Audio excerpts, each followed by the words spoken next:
நம்ம சொசைட்டியில் இந்த மாதிரி நபர்களை பார்த்துருக்கீங்களா? 2 பேர் இருக்காங்க. 2 பேரும் 2 விதமான தொழில் செய்கிறாங்க.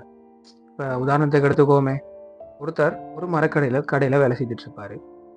இன்னொருத்தர் ஏதோ ஒரு சாதாரணமாக ஒரு ஜாப் பண்ணி செய்துட்டு இருக்காரு. 5 வருஷத்துக்கு அப்புறம் அவரை பார்க்கும்போது, அந்த மரக்கறி கடையில் வேலை செய்துட்டு ஒருத்தர் ஒரு காரில் வராரு. அவருக்குன்னு சொந்தமாக ஒரு பிஸ்னஸ் இருக்கு. இன்னொரு பர்சன் இருக்காருல்ல, அவரு இன்னும் அதே அந்த நார்மலான ஜாப்பை செய்துட்டே இருக்காரு. இப்போ இதுல இருந்து 2 பேரும் 2 விதமான ஜாப் செய்கிறாங்க.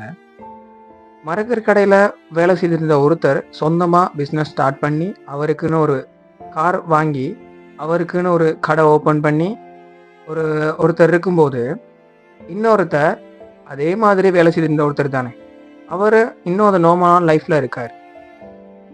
இவங்க 2 பேரையும் பார்க்கும்போது நமக்கு ஒரு டிஃபரன்ஸ் விளங்குது இல்லை? என்ன அப்படின்னா, 2 பேரும் அதே 5 வருஷம் முன்னாடி பார்க்குறோம். 2 பேரும் சாதாரணமாக ஒரு ஜாப் செய்துட்டு இருக்காங்க. ஒருத்தர் நல்லா ரிச்சாக இப்போ இருக்காரு, அவருக்குன்னு ஓன் பிஸ்னஸ் எல்லாம் இருக்கு. இன்னொருத்தர் அதே நிலைமையில இருக்காரு. அப்படின்னு பார்க்கும்போது நமக்கு விளங்குது இல்லை? நீங்கள் நல்லா யோசிச்சு பாருங்க. 2 பேரும் ஒரே மாதிரி பெர்ஃபார்ம் பண்ணியிருந்தாங்க அப்படின்னா, 2 பேரும் அதே மாதிரி சொந்தமாக ஓனா பிஸ்னஸ் செய்திருக்கணும், ஓனா கார் வச்சிருந்துருக்கணும். 2 பேரில் ஒருத்தர் தான் நல்ல நிலைமையில இருக்காரு, ஒருத்தர் இன்னும் அதே நிலைமையில இருக்காரு.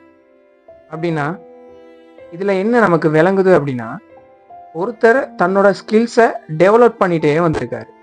அவர் ஒவ்வொரு விஷயத்தையும் அவரோட ஒவ்வொரு செயற்பாட்லையும் அவரை டெவலப் பண்ணிக்கிட்டே வந்திருக்காரு. அவரோட ஸ்கில்ஸை டெவலப் பண்ணியிருக்காரு அப்படிங்கிறத நமக்கு தெளிவாக விளங்குது.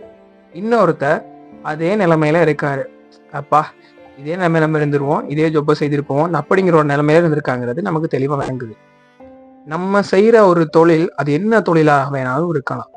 அது ஒரு சாதாரணமா ஒரு கூலி தொழிலா இருக்கலாம், பாரம் தூக்கக்கூடிய ஒரு கூலி தொழிலா இருக்கலாம், ஏதோ ஒரு ஆசிரியர் தொழிலா இருக்கலாம், இல்லைன்னா நமக்குன்னு சொந்தமா ஒரு ஆடை கம்பெனிகள்லாம் நம்ம வேலை செய்துட்டு இருக்கலாம். நம்ம எங்க வேலை செய்யறோங்கிறது முக்கியமே கிடையாது. நம்ம அந்த செய்யற தொழில இருந்து டெவலப் பண்ணி அடுத்த ஸ்டேஜுக்கு நம்ம போறதுக்கு என்ன செய்ய போறோங்கிறது தான் முக்கியமான ஒரு விஷயம். நம்ம ஒவ்வொரு நாளும் நம்ம ஸ்கில்ஸை டெவலப் பண்ணிக்கிட்டே போவோம். அப்படியா இருந்தா நம்ம செய்யற தொழில் எந்த தொழிலா இருந்தாலும் கண்டிப்பா அதுல உச்சத்துல போய் முடியும் வரைக்கும் நம்ம ஹார்ட் ஒர்க் பண்ணுவோமா இருந்தா, நம்ம ஸ்கில்ஸை டெவலப் பண்ணுவோமா இருந்தா, நம்ம ஒவ்வொரு விஷயத்துல இருந்து நமக்கான ஒரு படிப்பினை எடுத்துப்போமா இருந்தா, கண்டிப்பா நம்மளும் ஒரு நல்ல நிலைமைக்கு போகலாம். அதை நான் சொன்னேன்ல, 2 பேர், அதுல ஒருத்தர் இன்னும் அதே நிலைமையில இருக்காரு, இன்னொருத்தர் நல்ல ஒரு ரிச்சான நிலைமைக்கு போயிருக்காரு அப்படின்னு சொன்னோம்ல. அதே மாதிரி நம்மளும் நம்ம இப்ப இருக்க இடத்துல இருந்து இன்னொரு 5 வருஷத்துல நல்ல இடத்துக்கு போகணுமா இருந்தா நாமளே டெவலப் பண்ணிக்கணும்.